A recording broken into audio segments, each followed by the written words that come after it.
but it's also the motivation to do something greater than me. And that's where I think architecture allows you to do, because I could go work at Google and create a product that somebody enjoys.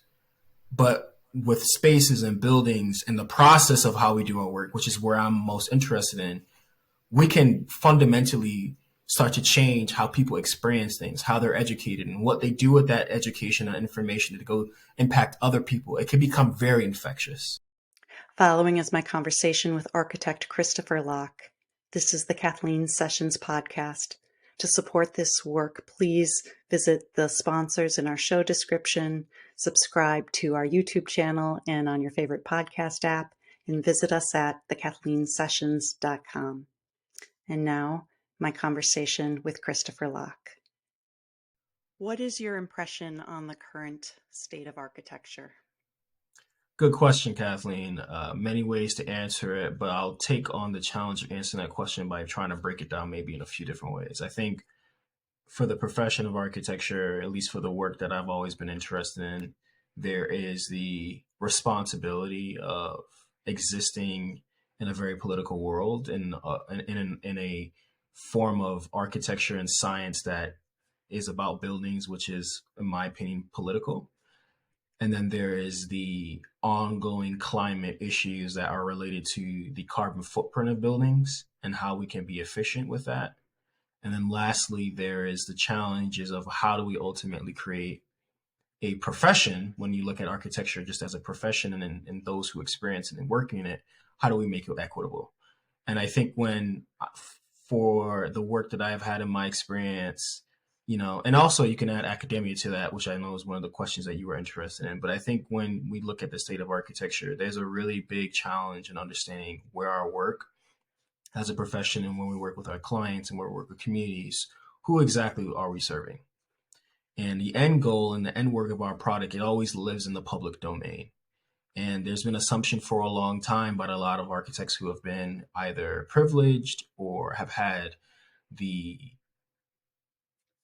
space to kind of have the freedom of design to do whatever it wants to do to impact space. And the reality is that I think in the last 2 years since George Floyd's murder and many other political contests that have happened in the last 2 years, we've now come to realize that architecture, buildings, and space fundamentally have to respond to people.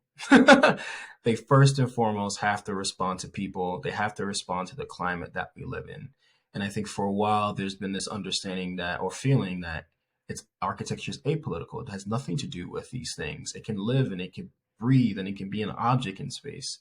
But the reality is that architecture does indeed have to respond to and understand the politics of space as it relates to people, power, and privilege. I think when you look at architecture as a profession and working in it, and for the last 7 to 8 years, there has been a push to not only diversify what the profession is doing, but also making sure that the profession can be equitable for the long term of those who work in it. And I think the challenge of architecture and how we deliver the work to our clients, our communities, is always in conflict, because there's always the person that you're serving who's paying you money, and then there's also the community that you're also trying to make sure has a voice in the project. So the work that I do at Steinberg Hart and at Design and Color, they both challenge those things. As a profession, how are we ultimately making sure that architecture is being delivered in the best way it can, in a way that it's being educated to the general public and to our clients, while also making sure that we're being efficient with how we deliver the work? And it's a profession that for a long time was white collar. It's very much the white man privileged, who gets access to it, right? That's very much what the profession was about for a long time, but it isn't anymore. And if we allow more people to get access to it, how do we change the way we practice, and how do we ultimately get the work to a larger generation and larger scope of people? You shouldn't just be able to hire an architect because you can afford it. You should be able to work with an architect because you need to. So just again, I'm going to keep digging into the personal for you, from a very personal, Right. just personal perspective, off the cuff. What makes for great building design? Just what's your, from your heart, from your gut answer to that question?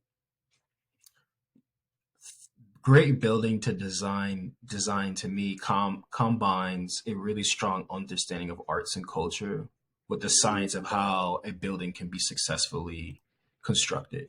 I think when you can put all those things together with a strong understanding of what it means to artistically and aesthetically represent something that's beautiful, basing it in an understanding of how people use that space or how somebody is emotionally changed or emotionally impacted by that. I think when you can really allow architecture and design to see it through that ethos rather than it just being material, rather than it just being things that we just see as tangible, is to me the intangible things is what makes architecture great.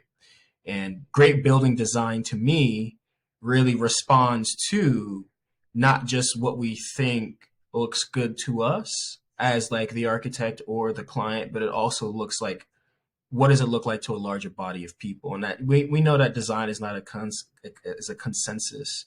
It's really a response in the time to what we see available to us in our communities or where that specific site is. But I think when architecture is able to, we use the word timeless, is able to look back at it 50 years from now and really see that it was being innovative, whether it's because of its technologies it was using, but also because of the way it is ultimately aesthetically responding to a community. I think when you put those two things together, it's important.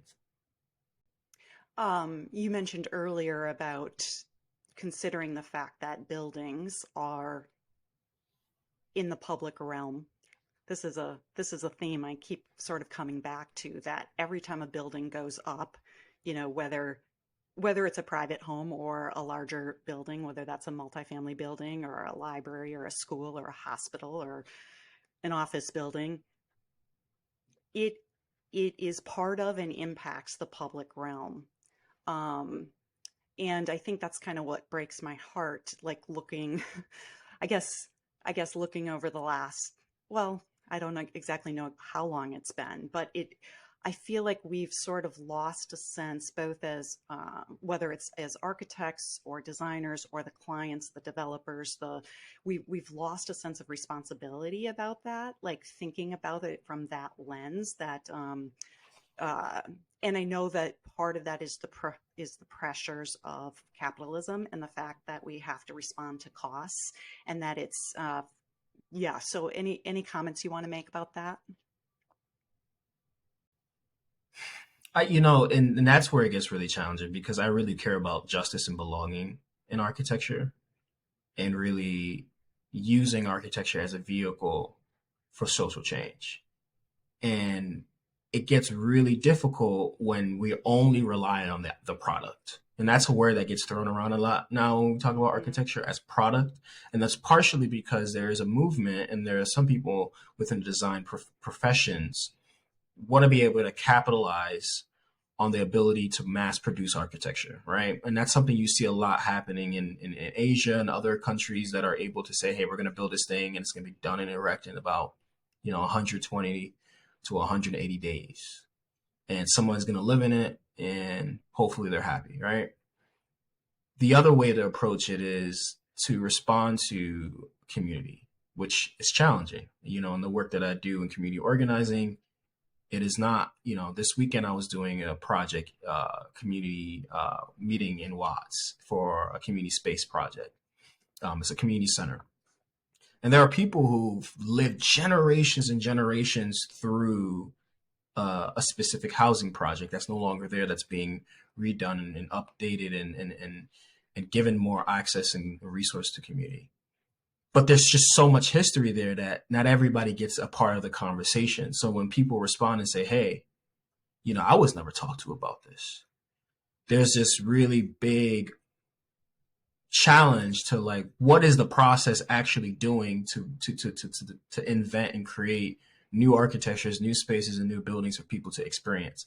And sometimes it's not just what's the new, it's what was already there. And I think one of the things I've learned in doing community organizing is communities, no matter what color, creed, response that they have to space, they already know what they want and how to design how they experience culture, which ends up being the physical manifestations of the buildings and the spaces that we all enjoy.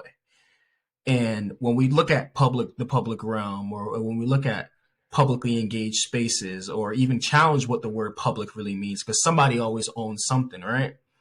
I think it's really important that we consider that, hey, it's not just the product, it's the process. And how we got there and how we share that with people and how we're open about that. And the key term to me is vulnerable, not just the vulnerability of it, but the transparency of it, to show that, hey, we didn't do this as great and we can do this as great, is also important. It's hard to do, especially when you have clients and you have other people who are very much involved in the city and very much involved in the politics of space, which is also the politics of a city, which ends up being the politics of how things get done and how money gets exchanged, which then impacts how you design and build a building with codes. It gets so damn complicated. But it really takes strong leaders who understand how to challenge that and aren't afraid to challenge their clients and aren't afraid to challenge the people that they work with to have new solutions. I agree. And I do want to circle back in a little bit to the financial component and the way that projects get funded, the financing of construction, the financing of development, because I think this is a huge part of the equation. But we'll circle back to that a little bit. So what drew you? What drew you to being an architect? I read some interesting things, some interesting comments that you've said before, but what initially drew you to architecture? Well, I want to be a movie star, so I don't quite know where architecture fits into that. But seriously, you know, I, There's still potential for that. cinematography I think is more interesting in now, maybe because of the architectural visual things that I do. But I think for me growing up, I didn't meet a black architect until honestly grad school. Like I might have ran into some at public events, but I actually had a serious conversation to one of my professors, a few of the professors that I had at University of Michigan. Not even undergrad. Didn't see him in undergrad at University of Massachusetts. And before that, what intrigued me about architecture was the idea that you can physically do something that will last for a very long time and exceed your existence on this earth. And that was something that was very personal at the time. I think as I've grown in my career, what draws me to architecture now and what keeps me engaged into it is the ability to be stewards of communities and to be someone who is in step with people to help see the greater vision of what a space can be. And for me, that's very much about righting the wrong of what communities and people have been wronged. And it's the amplifying of voices that have been historically silenced. It's the bringing the opportunities of design to people who never had it before. And growing up, my dad was a laborer. He worked in construction. I mean, my dad's like 82 years old. I'm 31 in a few weeks. Do the math. There's a big gap there, right? So I saw my father even at an older age because he worked all the way until he was about 70, doing construction and labor. Now, it never was a one-to-one correlation between, the relationship between now son doing architecture, doing the drawings, and now father was one of the laborers doing all that stuff, right? So, my father growing up, he came from Jamaica left at the age of 19. He still to this day doesn't know how to read and write, but he was able to have six kids who are now went to school, various different things, from to go from that to me having a master's degree and having this conversation with you today is a part of that story and a part of the journey that I bring with me.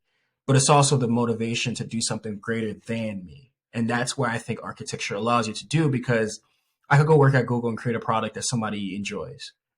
But with spaces and buildings and the process of how we do our work, which is where I'm most interested in, we can fundamentally start to change how people experience things, how they're educated, and what they do with that education and information to go impact other people. It can become very infectious.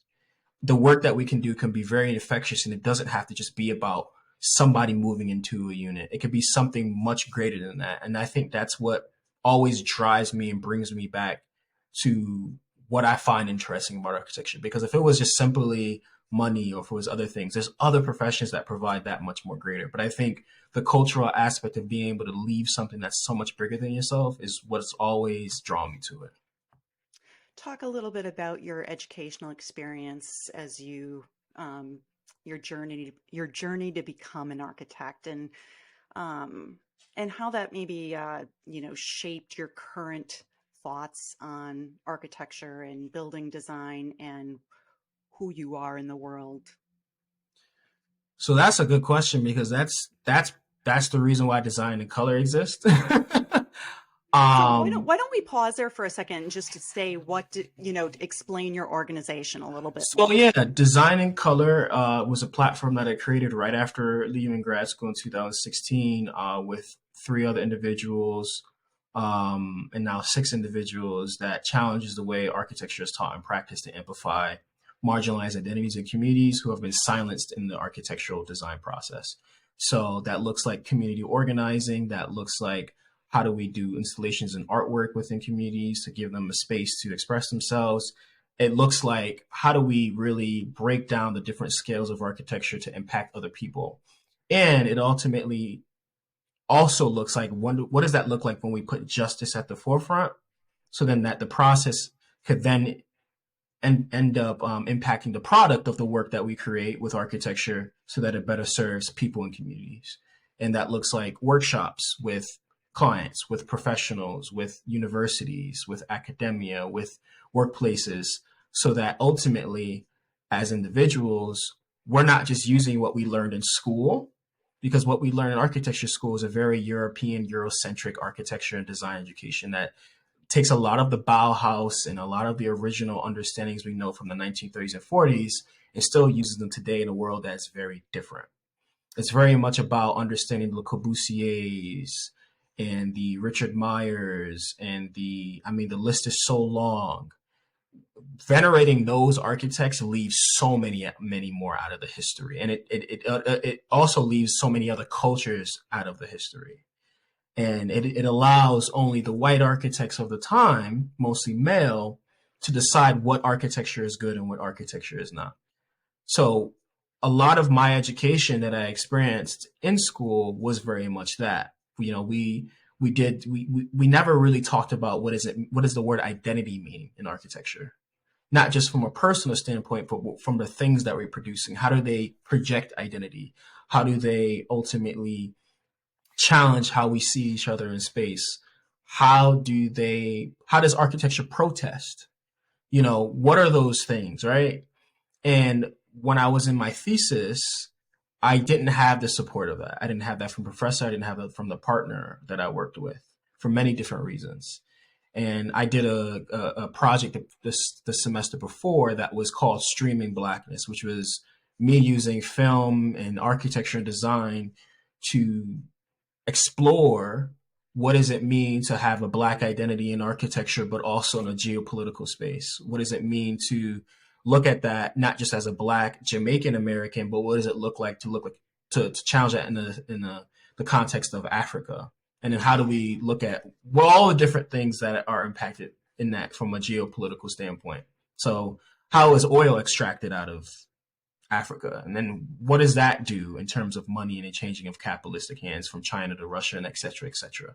So these are some of the things that I was challenging in education. But when I went to the following professor and the following year, I didn't have a professor who supported that. It really stymied my growth. So following the next few, summer, the summer, it really kind of took me back. So I had a professor who was one of the few Black professors at the University of Michigan Tauman College who said, hey, go to NOMA, which is the National Organization of Minority Architects, and talk about what you experienced. So me being me, I gathered a few friends. We started this thing that was just called Design and Color. It wasn't even meant to be an organization. It was just meant to be a one-off workshop.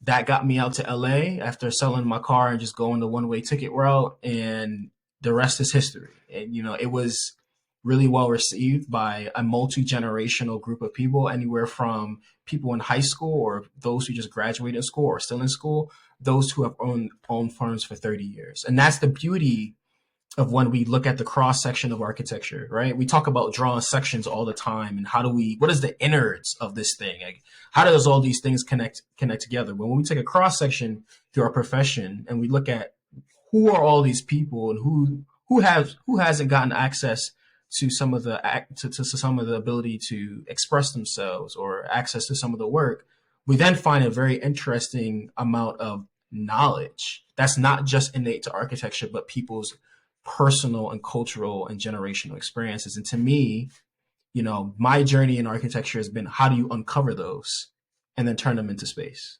How do you then uncover those and turn them to an experience that changes somebody's life? How do you uncover those and then change the way you work to respond to the people that you need to impact in a community or with a client? How do you be charismatic, but also emotionally engaged and vulnerable to show that, hey, I'm not just an architect who's pushing paper. I'm also very much a community member, a steward of the work that you're interested in doing to help solve the challenges along the way that we didn't even know were possible. I want to be able to, with the work that I do, not just today and then tomorrow, but I want to be able to uncover up possibilities that we've never seen before and innovate things and ideas that are beyond our wildest dreams.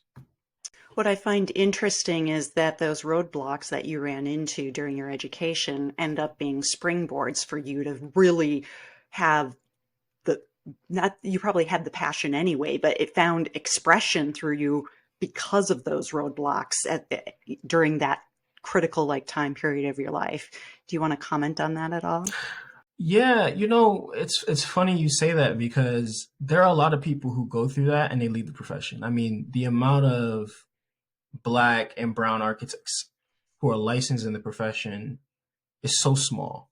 It's like 0.5% for African American women, and it's 2% or 3% for Blacks across the profession, and then like 6 or 7% for Latinx identifying individuals, and then it's less for women as a total. But there are a lot of people who dealt with what I did and left the profession, just called it quits. They said, to hell with it. They could have been a mother who then came back to work and then realized that the profession doesn't allow enough space for them to do the work they need to do. They could be people who left school and left with this education that told them that they can make this kind of impact or do this kind of work, and got into the profession and realized that there's a lot of racism, there's a lot of prejudice and bias. There are so many people who have left the profession who are talented and that we don't have making the work that we want to do today as a collective, as a community, as a world, as a country. Where my experiences have differed than that has been, I've had the passion, but also I've just had the foundation just in my beliefs, my support system, my belief in God, and then being able to just find ways to manipulate my bad experiences and turn them into something positive. And, I lost my sister about 3 years ago, almost March. And I know she's watching. And I know that I have a responsibility to also uplift her legacy because she was a big part of who I am. So I think in looking at culture and looking at communities and looking at space, it's very much about having a responsibility to make sure that the people around you can be successful. And I think that's what drives me. How do we solve for that? How do we solve for the lack of diversity and voices in the field of architecture? I mean, I've got my own thoughts even in the world of development, but Mm-hmm. if we focus specifically for a moment on architecture, why is there so little diversity, and how do we solve for that?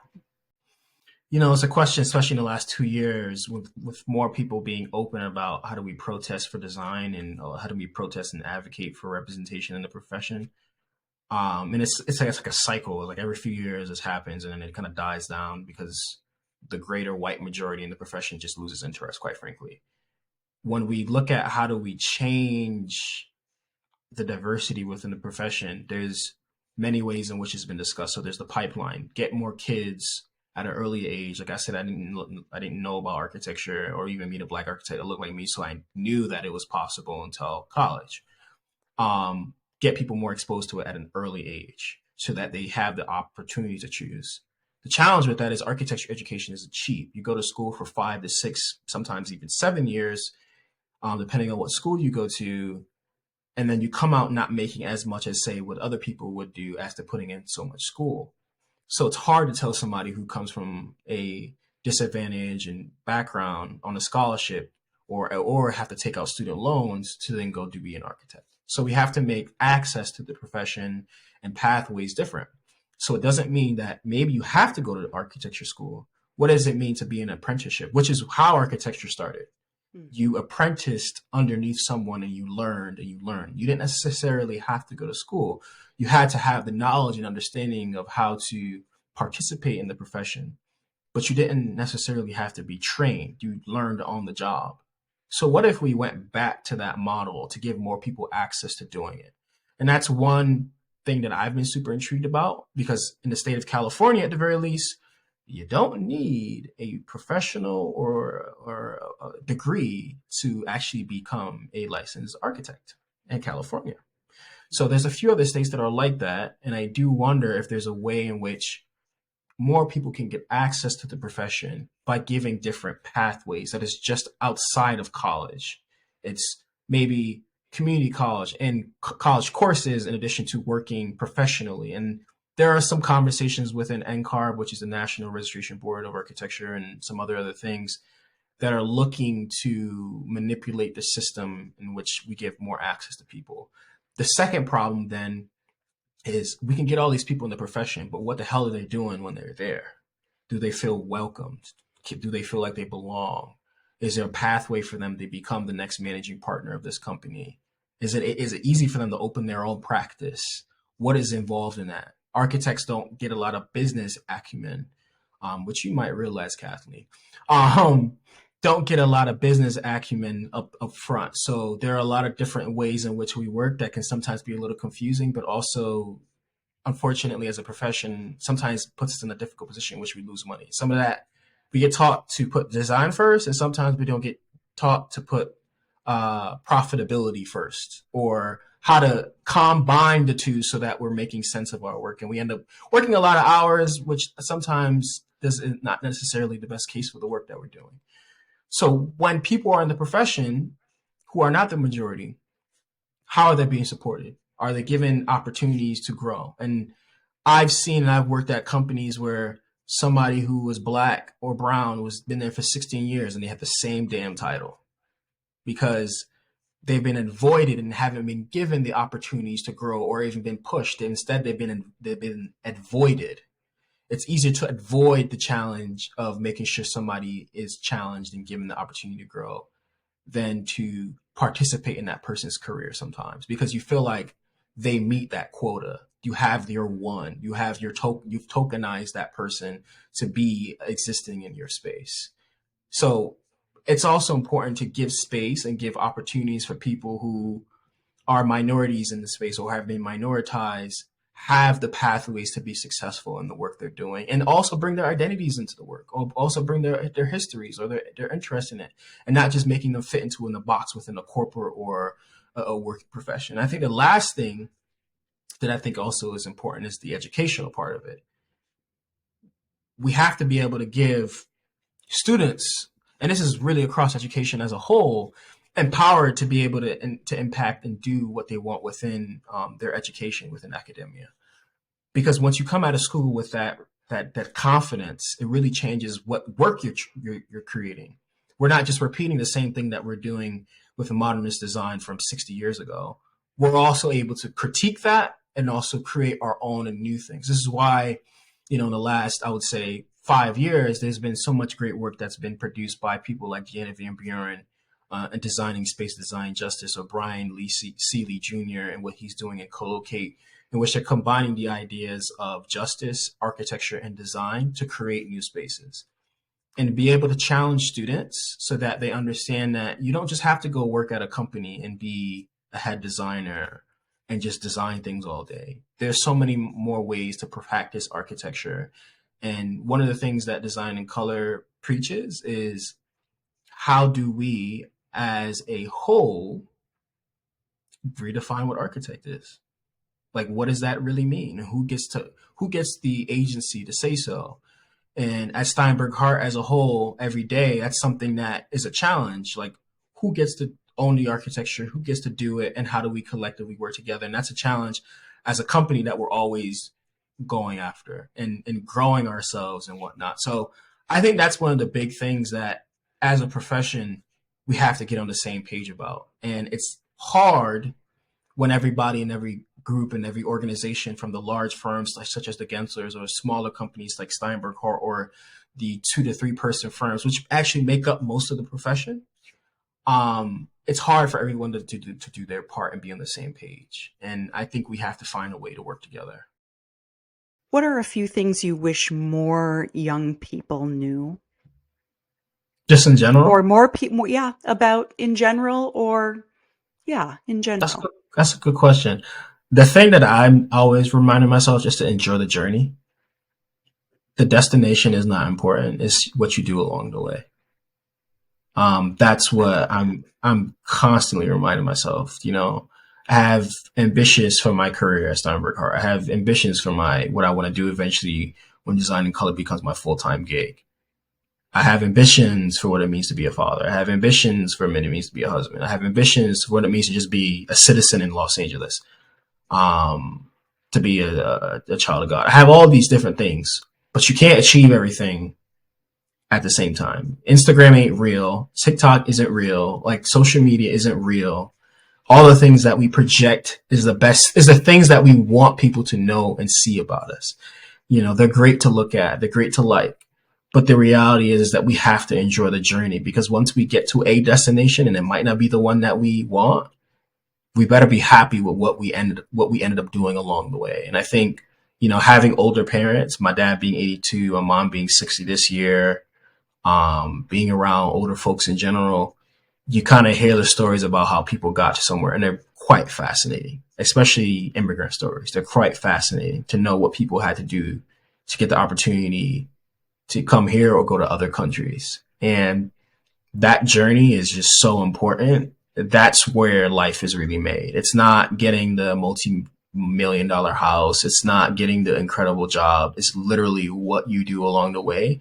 And for me, the people that you meet along the way and who you enjoy and and let into that, like who you let into your life to enjoy you on that journey is so rich, because those are the people who are going to allow you and to lift you up when you need it the most.